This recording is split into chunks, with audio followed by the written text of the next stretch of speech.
Good morning, students. In this video, we are going to see different modes of operation for encrypting arbitrary length of data. The previous classes, we saw the different encryption decryption algorithms.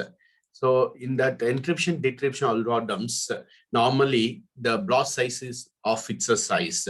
For example, we are seeing these algorithm where the block size is 64-bit block of data, ID algorithm, then AES algorithm. All the algorithms has a fixed size of blocks, but it is not possible to have the same block of data with fixed sizes. So sometimes you may get a message which of arbitrary length, which may not be exactly the size of the block. For example, you may get a message of 1000 bytes or 2000 bytes or 3000 bytes like that. So there should be some method to encrypt the arbitrary length of data. So NIST defines the different ways to do that, and they are termed as different modes of operations. And today we are going to see in detail about what are the different methods of encryption using the arbitrary length of data. Before going to that, we want to see a concept called as a message padding. What do you mean by message padding? Normally, the data is divided into different blocks, and the blocks are termed as P1, P2, P3. Since it is arbitrary length of data, the last block may not be exactly the whole block. So we need a concept called as a padding. Okay, for example, if the block size is 512 bits of data and your data is only 500, and we may be using another block. Okay, the 12 bits of data will be stored in another block, but remaining bits should be padded. So there are different methods for padding. One method is called as here, you are going to use a null value or zeros or sequence of ones or something like that. Or you can also use a concept called as to store the length of the pad bit. Or you can use to store the length of the plain text, or some other 2 or 3 methods combined together also can be used. Okay, but the problem is if we are using the padding bits and for storing the length as well as length of the padding bits and length of the plain text, sometimes you may need an extra block to store that information. Okay, so now we'll see in detail about the different modes of operations. There are basically 5 modes of operation that can be termed as ECB, what we call as electronic code boot mode. Another one is called as a cyber blockchaining mode, CBC, output feedback mode, OFB, cyber feedback mode, CFB, and counter mode, CTR. Out of which in this video, I'm going to explain about the first 2 modes of operation, ECB and CBC, where OFB and CFB is can be termed as a stream cipher, can be used for stream cipher. And in detail, we are going to see about ECB and CBC. In the later video, we'll be covering the OFB as well as CFB and the counter mode of operation. Okay, so these 2 methods, out of which the first method was called as a ECB, is a very, very simple method. Okay, so as informed earlier, the plain text is divided into broken into a number of blocks, and the blocks are termed as P1, P2, P3, and Pn. And normally we call this, there are n number of blocks, and in this method, each and every block is encrypted independently. So using the encryption key called as key, the formula what is given is the cipher test is equal to encryption of plain text. If there are n block, the formula for ith block is the cipher test of CI is equal to, you are going to give plain text input for the encryption algorithm using the key K. Okay, and for any given key, normally we are going to use the same key for all the encryption. For any given key, this mode behaves simply like a huge code book. So in where each and every plain text block has a corresponding entry of plain text as well as cipher text. So only the name is given as an electronic code book. But though it is very simple, we have a lot of advantages and disadvantages. The diagram explains about the electronic code book for encryption as well as decryption. What are the advantage and disadvantage of this ECB method? It is very simple. As informed earlier, we don't have anything to do. Already encryption algorithm is there, as well as we'll be having the simple method of plain text and cipher text. But the problem arises when same type of input is given as a plain text.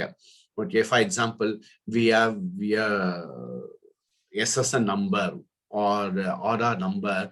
Sometimes what happens, we may repeat the same type of data repeatedly again and again. And when you are using the same key for encryption, the output of the encryption, the cipher test will be same if the input is same. Okay.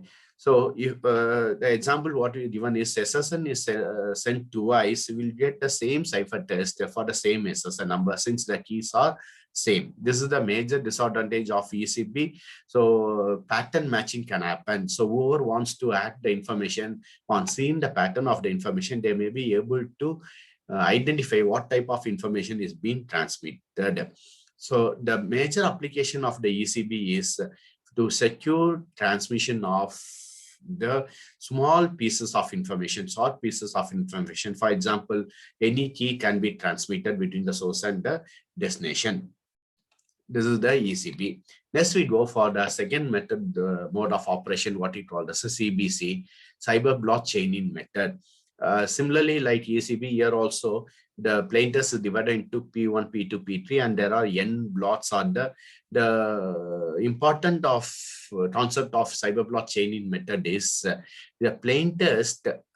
Okay, for getting the cipher test for a plain text, it has to be XOR with the previous cipher test. So only the name what it called as a chaining method. Okay, for example, if there are n blocks, if you consider I plain test, the ith plain test is exclusive OR with the cipher test of I minus 1.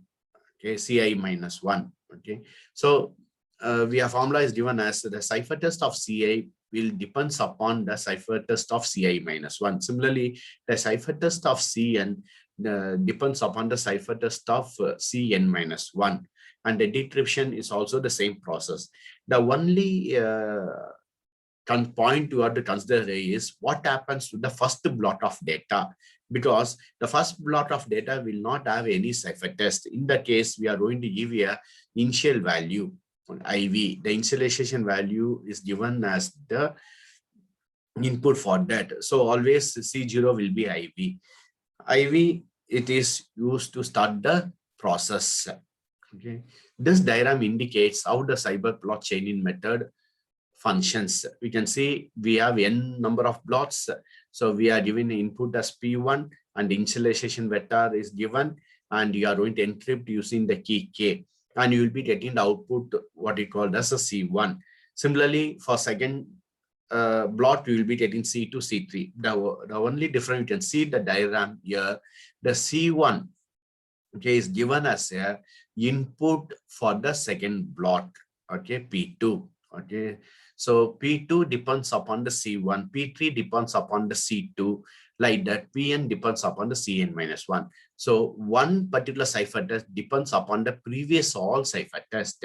So even if you have the same pattern of information as a plain test, the output will be, the output cipher test will definitely will be different. That is the major advantage of a cyber block chaining method. It depends on the what type of input you are going to give. Like our other method, ECB, here also decryption is a reverse process. Instead of plain test, you are going to give a cipher test as the input. Now, this is the detailed diagram of the CBC method for encryption as well as the decryption of the cipher test and plain test. Okay. What are the advantages and disadvantages of CBC method? Okay. So as informed you in the previous slides, it the encryption of a particular block not only depends upon the previous one, but also it depends upon the previous all the blocks before it. So even though if you have a repeated plain text blocks of data, definitely the cipher test will be different. And another one is we are using a concept called as IV, initialization vector, in the beginning.